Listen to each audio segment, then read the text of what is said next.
Hai iblis, gimana? Masih sibuk godain manusia biar tersesat? Masih lah, karena itu tugas gua. Sampai hari kiamat gua akan tetap menggoda manusia hingga tujuan gua tercapai. Mengajak sebanyak mungkin manusia ke neraka. Ya, gua tahu itu. Tugas itu juga lo sendiri yang mau kan? Karena lo nggak mau nurutin perintah Allah untuk hormat kepada Adam. Kenapa lo lakuin waktu itu?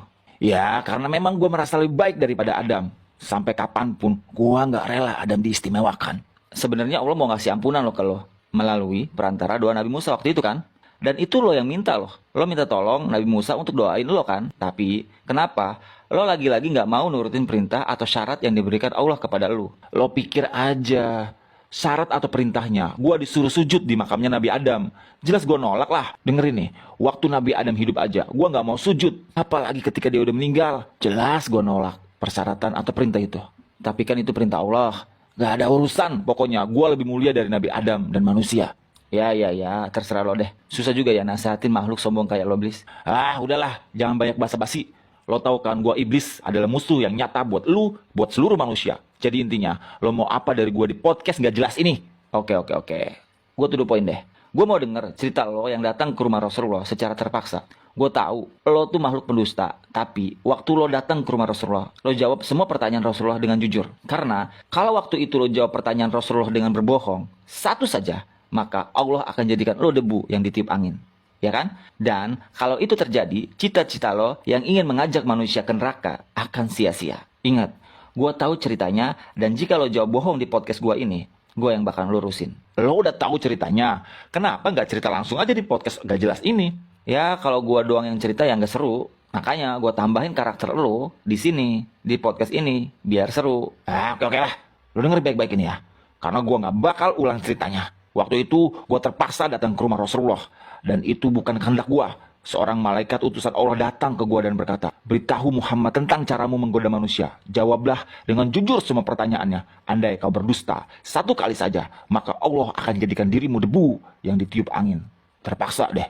Gue jawab jujur semua pertanyaan Nabi Muhammad. Jadi intinya gini, manusia yang paling gue benci adalah Nabi Muhammad. Dan orang sepertinya, bisa dikatakan gue benci orang-orang soleh dan orang-orang yang bertakwa kepada Allah. Gue sangat benci orang alim, orang yang selalu bersuci, orang yang fakir, yang sabar, dan tidak pernah mengeluhkan kesulitannya kepada orang lain. Gue sangat benci. Jika ia tidak mengeluhkan kesulitannya kepada orang lain selama 3 hari, Allah akan memberi pahala orang-orang yang sabar. Gue juga paling benci orang kaya yang bersyukur. Caranya bersyukur, dia mengambil kekayaannya dari tempatnya dan mengeluarkannya juga di tempatnya. Gua juga nggak suka sama sahabat Nabi Abu Bakar Siddiq. Ia tidak pernah menurutiku di masa jahiliyah, apalagi dalam Islam.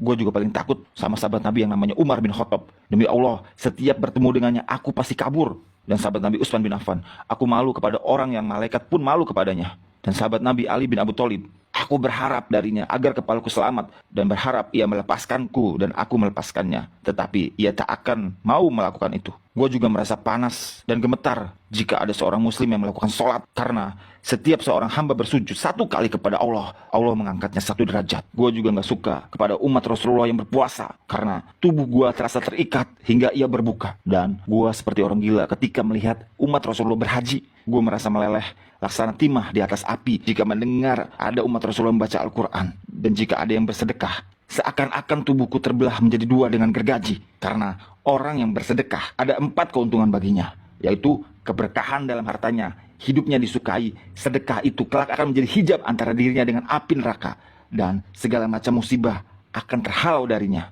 Oke. Stop dulu ceritanya. Kenapa? Ya karena durasinya gak cukup. Nanti dilanjutin ke part 2 ya. Gak asik lu.